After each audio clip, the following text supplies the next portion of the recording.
기도하겠습니다. 하나님 아버지 감사합니다. 오늘 하루 이른 새벽부터 온전히 하나님의 몸된 교회를 위해서 우리의 주인이신 하나님만을 위하여 오늘 하루를 온전히 주 앞에 드리게 하시고 또 교회를 섬기게 하심을 감사합니다. 하나님 또 특별히 교회를 사랑하셔서 귀한 목사님 세워주셔서 오늘까지 목회하게 하시고 또 이렇게 주의 은혜 가운데 리모델링 또 재되어갈 수 있는 모든 계기와 여건들을 허락해 주셨사오니 하나님이 책임져 주실 줄 믿습니다. 하나님 끝까지 주의 말씀을 들고 나아가는 귀한 세우신 목사님과 교육자들 또 우리 많은 믿음의 권속들과 함께해 주셔서 합력하여 선을 이룰 수 있도록 하나님 축복해 주시옵소서. 하나님 모든 것 또 부족한 종 온전히 하나님 앞에 의탁하고 주의 말씀 정말 부족하지만 온전히 주의 거룩하신 말씀만을 증거할 수 있도록 성령님 붙잡아 주시옵소서. 예수님의 이름으로 간절히 기도합니다. 아멘. 네, 오늘 제가 청년부 설교하면서 잠깐 이렇게 좀 농담이라고 해야 되나요? 지하철을 타고 오면서 한 번도 그런 생각을 해본 적이 없는데 아침에 이렇게 지하철 타고 오는데 저희 집에서 내가 산을 3개를 넘어야 목동을 가는구나 이런 생각이 들더라고요. 발산, 우장산, 까치산 뭔 놈의 산이 이렇게 많은지 평상시에는 그런 생각 안 했거든요. 그냥 빨리 10분이면 가지 뭐 이렇게 생각했는데 산이 3개나 되더라고요. 그랬더니 우리 구자일 장로님께서 목사님 그래도 강은 없네 그러시더라고요. 제가 아주 그냥 혹했습니다. 혹가지고 좀 더 고민하고 얘기해야 되겠구나 제가. 네, 어떻든 무사히 산을 3개 넘어서 교회에 왔습니다. 앞으로도 교회를 잘 섬길 수 있도록 기도해 주시기 부탁드립니다. 네.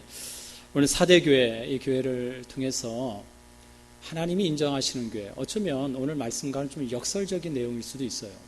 왜냐하면 오늘 본문의 말씀은 하나님이 책망하시는 얘기거든요. 근데 거꾸로 우리가 역으로 생각해 보면 하나님이 왜 책망을 하시는가를 알면 반대로 생각해 보면 우리가 하나님께 어떻게 하면 칭찬을 받을 수 있는지도 생각할 수 있는 거잖아요. 그렇죠? 아주 간단한 거잖아요. 왜 칭찬을 못 받는지, 왜 책망을 받았는지. 사실 우리 성경에 에베소도, 사빌라, 사대교회 이 교회에 대해서는 성경에 침묵을 해요. 그 교회가 어떻게 생성이 됐는지, 어떤 환경과 배경 속에서 교회가 세워졌는지 전혀 얘기하지 않습니다. 여러분 잘 아시는 에베소 교회 같은 경우는 너무 잘 나와요. 사도 바울과 관련되어 있고 에베소서라고 하는 서신서도 있고 뭐 이런 걸 유추해 보면 왜 그 교회가 세워졌는지 금방 알 수 있어요. 근데 사대교회는 성경이 요한계시록의 이 말씀 외에는 어디도 언급을 안 해요. 어떤 배경 속에서 교회가 세워졌는데 근데 분명한 사실은 사대라고 하는 이 지역에 뭐가 들어갔을까요? 이방 지역에 복음이 들어갔겠죠. 그렇죠? 그래서 그 복음 앞에 굴복하는 인생들, 하나님이 택한 사람들이 그곳에도 있었다는 얘기예요. 그래서 그들을 통해서 하나님이 누군가를 통해서 뭘 세우신 거예요? 교회를 세우신 거예요. 복음의 영향력 안에서 이방에 있는 그 지역에 하나님의 놀라운 복음의 영향력이 그 지역에 세워지고 있었다는 거예요. 많은 사람들이 복음 앞에 굴복하고 많은 사람들이 그 복음을 즐거워하고 많은 사람들이 하나님이 나의 구주가 되신다고 고백하고 여러분 생각해 보세요. 교회가 처음 세워지고 그 채워지는 교회 위에 많은 사람들이 구름대까지 막 몰려와요. 여러분 이처럼 기쁜 일이 어디 있겠습니까? 사대교회도 분명히 과거에는 그랬을 거예요. 많은 사람들이 몰려와서 하나님을 예배하고 그런데 언제부터인가 이 사대교회가 초라한 교회로 역사 속에 자꾸 사라져갑니다. 오늘 본문의 말씀을 가만히 들여다보면 사대교회에 대해서 이렇게 얘기를 들여다보면 솔직히 화가 나요. 이게 무슨 교회야? 무슨 이런 게 교회야? 라고 생각할 정도로요. 그런데 한 가지 정말 우리가 너무나도 감사할 것은 그런 교회이지만 세상 같으면 벌써 문 닫아야 될 교회예요.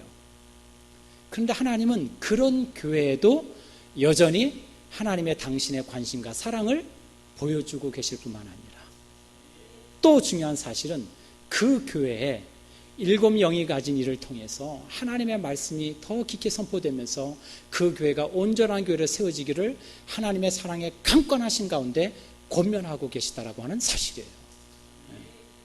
이게 은혜인 거예요. 이게 은혜. 여러분 아멘이시죠? 이게 은혜예요. 사람들은 포기해버리고, 야, 교회 문 닫어. 때려쳐. 무슨 그게 교회야. 라고 생각할지 모르지만, 우리 하나님은 그렇게 생각하시지 않으시더라. 저는 이게 너무나 큰 은혜인 거예요. 아, 이게 우리 하나님이시구나. 당신이 세우신 교회를 하나님이 이렇게 사랑하시는구나. 오늘 1절, 2절 한번 같이 한번 읽을까요? 읽겠습니다. 시작. 편지하다. 하나님이 일곱 영과 일곱 별을 가지신 이가 이르시되 내가 내 행위를 아노니 내가 살았다 하는 이름을 가졌으나 죽은 자로다. 너는 일깨어 그 남은 바 죽게 된 것을 굳건하게 하라.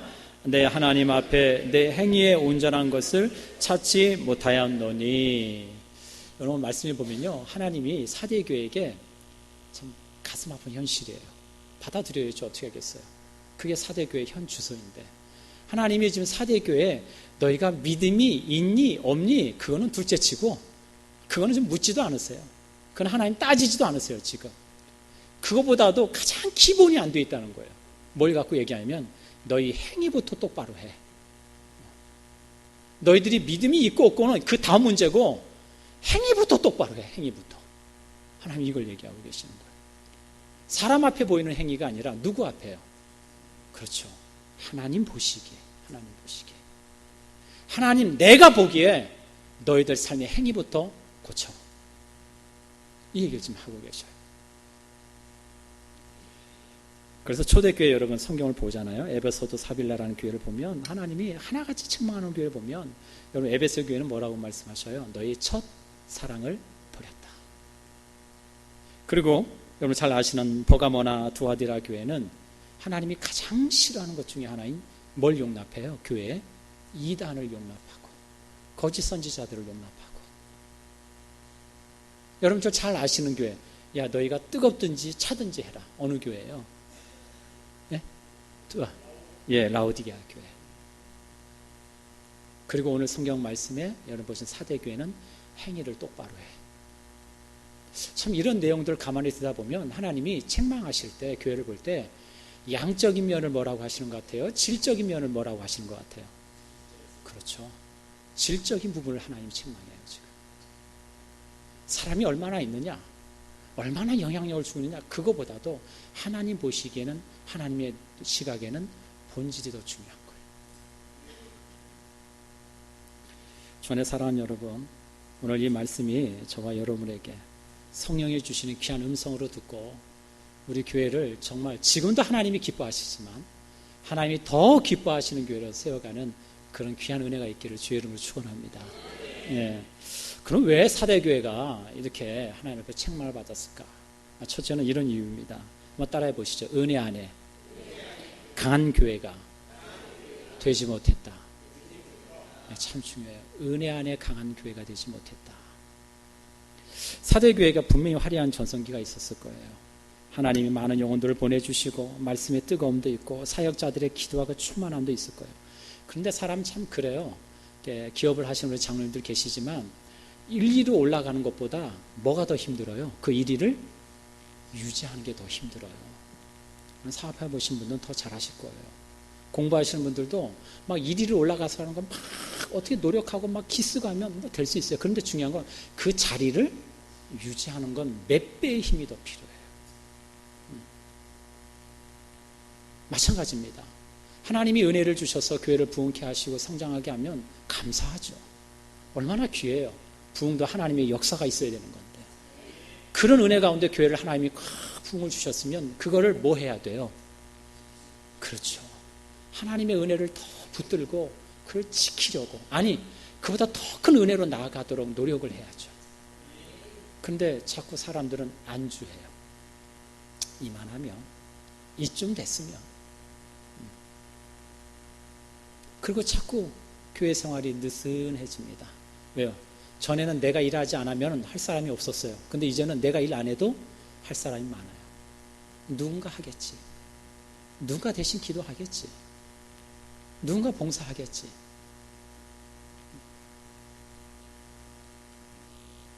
교회가 본질보다 비본질에 자꾸 집중하게 되면 결국은요, 그 교회는 생명력을 잃어버립니다.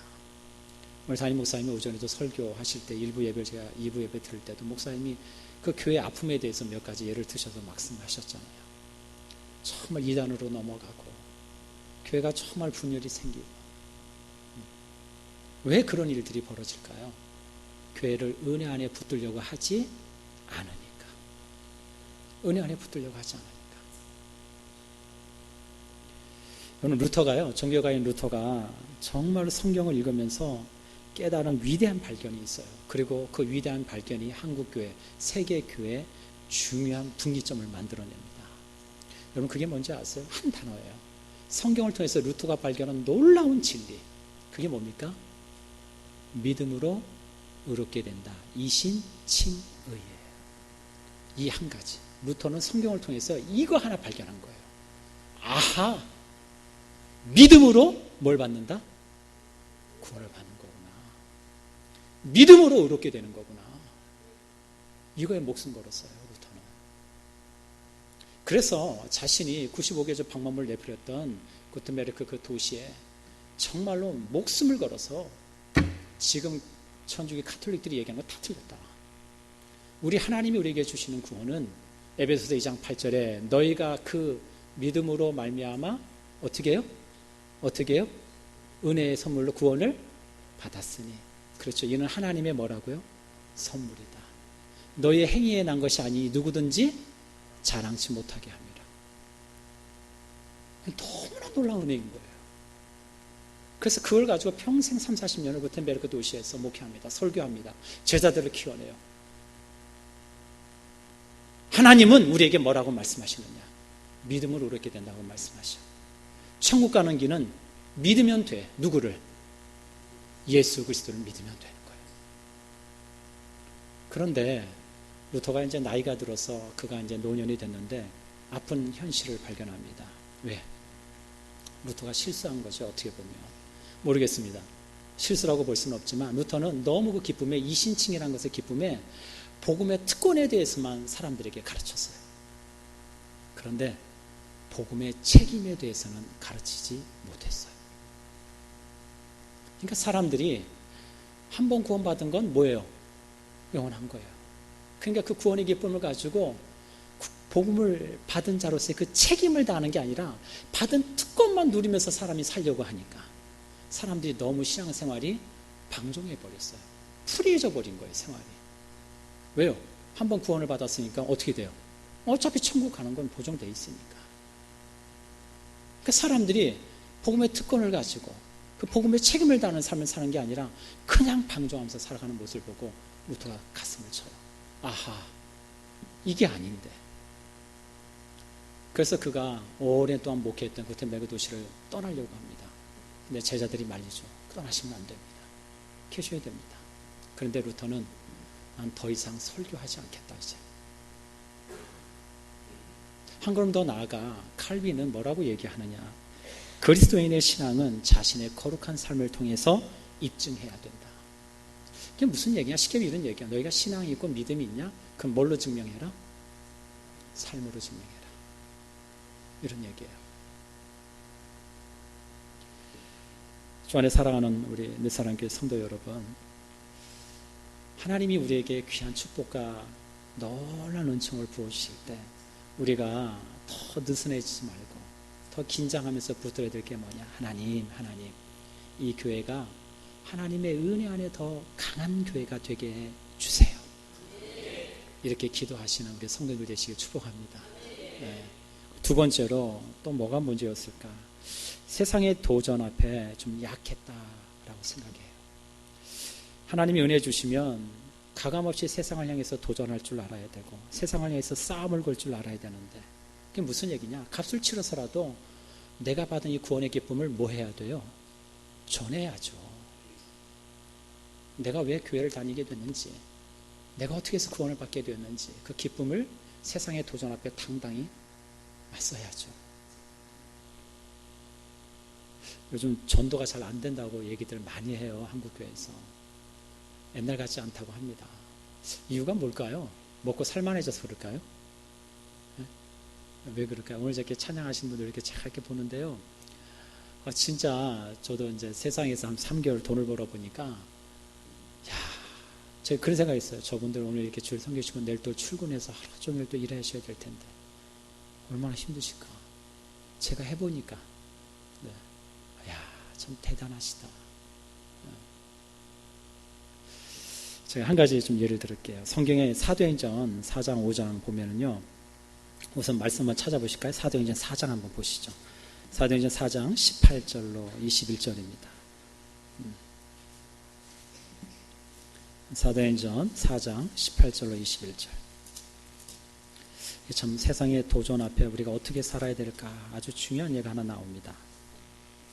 사도행전 4장 18절로 21절 한번 같이 한번 읽을까요? 그들을 불러 경고하여 시작. 그들을 불러 경고하여 도무지 예수의 이름을 말하지도 말고 가르치지도 말라 하니 베드로와 요한이 대답하여 이르되 하나님 앞에서 너의 말을 듣는 것이 하나님의 말씀을 듣는 것과 옳은가 판단하라. 우리는 보고 들은 것을 말하지 아니할 수 없다 하니. 네, 여기까지 읽겠습니다. 여러분, 오순절 성령 사건을 통해서 12제자와 그 모였던 120명의 사람들이 놀라운 성령의 기름 부으심을 경험해요. 각 나라 방언으로 말하고 그 기름 부으심 가운데 베드로가 성령의 이끄심을 따라서 일어나서 설교하고 이 안에 불이 있으니까 그 불을 전하지 않으면 안 되는 뜨거운 열정이 이 안에 살아나요. 그래서 어떻게 합니까? 나가서 전합니다. 너희가 십자가에 달려준 그 예수가 너희들은 그 예수가 누군지 아느냐? 하나님은 그를 우리의 구주와 하나님으로 삼으셨다. 그분이 그리스도시다. 그러나 너희가 십자가에 달려 죽게 했지만 그분은 사흘 만에 부활하셨다. 막 너무나 이 말씀을 전하지 않으면 안 되는 거예요. 그런데 세상은 불편해요. 그걸 좋아하지 않아요. 특히 그 당시에 가장 싫어했던 집단이 있었는데 사두개파예요. 왜요? 사두개파는 뭘 믿지 않아요? 부활을 믿지 않았거든요. 말도 안 되는 소리 하고 있어, 쟤네들이. 부활이 어디 있어? 뿐만 아니라 예수의 제자들이 그 전하고 다니는 그 복음 앞에 특별히 가장 불편해했던 세력들이 당시 유대 종교 지도자들 기득권 세력들이었어요. 너무 듣기 싫은 얘기인 거예요. 자기들이 어떻게 해요? 빌라도에 가서 고에서 십자가에 달려 죽인 사람이고 죄인인데 저 죄인이 부활해 살아났다고? 저 죄인이 그리스도라고? 너무 불편한 거예요. 그래서 어떻게 합니까? 공회에다 불러다 놔요. 베드로와 요한을 잡아다 놓고 야, 요거는 처음이니까 퍼스트니까 내가 말로 타이른다. 하지 마. 어? 더 이상 문란 일으키지 마.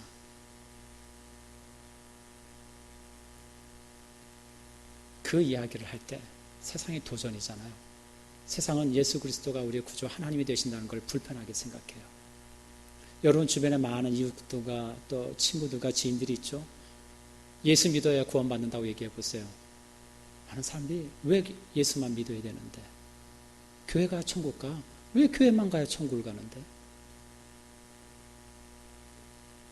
사람들이 이렇게 호락호락하게 우리의 말에 동의해 주지 않습니다.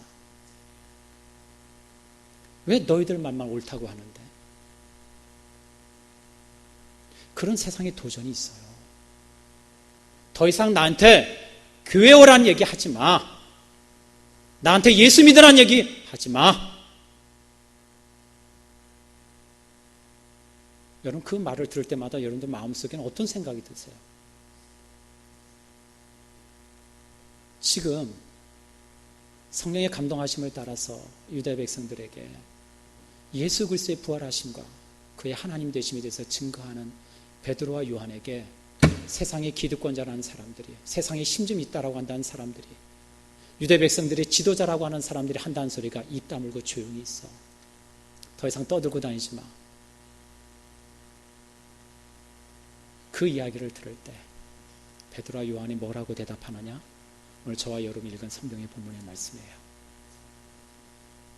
하나님 앞에 너의 말을 듣는 것과 하나님 말씀은 누가 어떤 것이 옳은 건지. 베드로와 요한은 우리는 하나님의 말씀을 따르기로 순종하고, 오늘 성경 말씀이 이렇게 얘기하죠. 우리는 보고 들은 것을 말하지 아니할 수 없다 하니. 세상의 도전 앞에 당당하게 싸워요. 하나님은 이런 인생과 이런 교회를 통해서 하나님은 반드시 역사하실 줄 믿습니다. 네. 그게 4대 교회가 점점 시간이 지나가면서 그걸 잃어버려요. 우리 흔히 얘기하죠. 목사님들 야성을 잃어버려요. 현실에 안주하고. 세 번째로는 한번 따라해 보실까요? 회개가 사라졌다. 우리 성경 말씀 요한계시록 다시 오실까요? 요한계시록 3장 3절 한번 보겠습니다. 요한계시록 3장 3절 한번 우리 다 같이 한번 읽겠습니다. 시작. 그러므로 내가 어떻게 받았으며 어떻게 들었는지 생각하고 지켜 회개하라. 만일 일깨지 아니하면 내가 도둑같이 이르리니 어느 때에 내게 이르는지 내가 알지 못하리라. 하나님이 얼마나 회개를 안 했으면 뭐라고 얘기하셔요? 회개해. 여러분 시편 1편 1절 2절 다 아시죠? 우리 일사랑교회 성도님들은 뭐 성경 굳이 안 찾아도 다 외우시죠? 네, 복 있는 사람은 시작. 복 있는 사람은 악인들의 꾀를 따르지 아니하고 죄인들의 길에 서지 아니하며 오만한 자리에 앉지 아니하고 오직 여호와의 율법을 즐거워하여 그 율법을 주야로 묵상하는 자로다. 아멘. 복 있는 사람은 정의 내리고 사실 그 다음에 문장은 없어도 돼요. 사실은. 그리고 2절로 바로 가도 됩니다. 복 있는 사람은 오직 여호와의 율법을 즐거워하여 그 율법을 주야로 묵상하는 자로다. 전혀 문제되지 않아요. 정의 내리는데. 근데 그 중간에 중요한 문구가 들어가 있어요. 하나님의 말씀은 1.1획도 불필요한 말씀이 없는 줄 믿습니다. 네. 왜 그 말을 꼭 집어넣으셨을까요? 하나님이. 이유가 있는 거예요. 복 있는 인생을 되어가면서 가장 큰 걸림이 있다는 걸 얘기하시는 거예요. 그 걸림이 뭐냐는 거예요. 그 걸림을 너희들이 해결하면 복은 걱정할 필요가 없는 거예요. 왜요? 하나님이 그걸 주시겠다고 약속하셨으니까. 네. 근데 그 걸림이 좀 커요. 네. 걸림이. 첫 번째는 악인들의 꾀를 따르지 않는다. 뭐냐? 지적인 동의예요. 동의. 처음에는 모든 죄가 그냥 지적인 동의에서 시작이 돼요. 그럴 수 있겠다. 뭐 그 정도는. 생각이 좀 발산을 좀 요구하는 거죠. 야, 좀 왜 이렇게 좀 고리타분하게 생각하니? 조금만 좀 유하게 생각해봐. 별거 아니야. 지적인 동의를 시작해요. 그 다음에 악인들의 그게 뭐냐? 처음에 지적으로 시작했다가 이제 뭐냐면 내 삶이가 동의되어져요. 근데 마지막에 오만한 자리에 앉지 않는다는 얘기는 그 죄가 나를 지배하는 거예요. 그러면 복 있는 삶을 살 수 있습니까? 없는 거죠. 저 여러분 성경을 가만히 보면서 참 여러분들 그냥 막연하게 성경을 보시면 안 돼요. 정말 깊게 상고하고 성찰하고 왜 하나님이 이 시대, 이 시기에 그 말씀을 또 듣게 하시고 왜 그 말씀에 내 가슴을 찌르시는지를 여러분들의 귀와 눈과 마음이 심령이 열려서 하나님의 그 음성을 충만하게 보고 들을 수 있기를 축복합니다. 네. 미국의 유명한 기독교 설문조사인 조니 하바나라고 하는 설문조사가 있대요. 거기서 기독교인들과 일반 세상들과 도덕성을 이렇게 여론조사를 했는데 일반 사람들이 기독교인들에게 야, 저 사람 참 착하게 산다. 교회 다니니까 참 괜찮다. 라고 동의가 되어지는 그런 결과를 얻으려면 일반 사람들보다 도덕성이 40%가 높아야 된다고 결과가 나왔대요. 그러니까 일반 사람들이 도덕성이 60이면 교인들은 몇 프로요? 100%가 나와야 일반 사람들이 그 교회 다니는 사람이 착하구나. 이렇게 동의가 된다는 거예요. 그러니까 여러분 세상에 믿는 사람들과 그냥 동등하순에서 착하게 살면 우리가 기독교인에서 세상에 영향을 줄 수 있다 없다? 없는 거예요. 없는 거예요. 40% 이상은 도덕성이 높아야 돼요. 참 쉽지 않죠. 그래서 오늘 성경 말씀에 사대교회에 하나님이 그래요. 생각하고 회개해라. 회개는요, 하나님의 영이 내 안에 임하지 않으면 못하는 거예요. 잠깐의 죄의 고백은 될 수 있습니다. 죄의 고백과 회개는 다른 거예요. 회개는 뭐죠? 죄의 고백을 뛰어넘어서 돌이키는 거예요. 방향을 완전히 바꾸는 거예요. 많은 교회에 많은 목회자들도 있지만, 정말 많은 성도님들이 계시지만 습관적으로 죄의 고백에만 멈추시는 분들이 너무 많아요. 그러나 하나님이 원하시는 건 거기에서만 멈추는 게 아니라 어디요? 회개까지 가는 거예요. 사대교회는 그거를 잃어버렸어요. 주 안에 사랑하는 여러분, 하나님이 그럼에도 불구하고 사대교회에게 기대하시는 바가 있어요. 저는 이게 너무 감사한 게, 오늘 성경 말씀 한번 4절 5절 볼까요? 4절 5절 그러나 한번 읽어볼까요? 시작. 그러나 사대 그 옷을 더럽히지 아니한 몇 명이 내게 있어 흰옷을 입고 나와 함께 다니니 그들은 합당한 자의 연고라. 이기는 자는 이와 같이 흰옷을 입을 것이요 내가 그 이름을 생명책에서 결코 지우지 아니하고 그 이름을 내 아버지 앞과 그의 천사들 앞에서 시인하니라. 아멘. 아멘. 그러나 이건 뭐예요? 반전이 있다는 얘기예요. 우리 속된 말로 꼬라지 보기 싫었지만 그런데 하나님 보시기에 마음에 드는 게 있어요. 그게 뭐예요? 오늘 성경 말씀에 그 옷을 더럽히지 아니한 몇 사람은 있더라. 축복하고 주의 이름으로 축원합니다. 여기 계신 우리 모든 성도님들이 그 하나님이 기뻐하시고 주목하시는 그러나 그 가운데는 흰옷을 입고 하나님과 동행하며 하나님이 기뻐하시는 그런 삶을 살아가시는 여기 있는 모든 성도님이 되실 수 있기를 축복합니다. 다 되실 줄 믿습니다. 네. 성경 말씀 하나만 찾고 우리 마칠까요? 베드로전서 3장 우리 8절로 12절입니다. 베드로전서 3장 바로 앞에 있으니까 한번 보실까요? 베드로전서 3장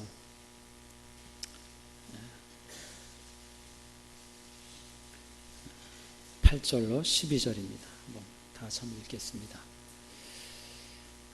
그런 삶이 어떤 삶입니까? 저는 이렇게 말씀을 좀 적용해 보려고 합니다. 우리 베드로전서 3장 8절로 12절 한번 읽을까요? 시작.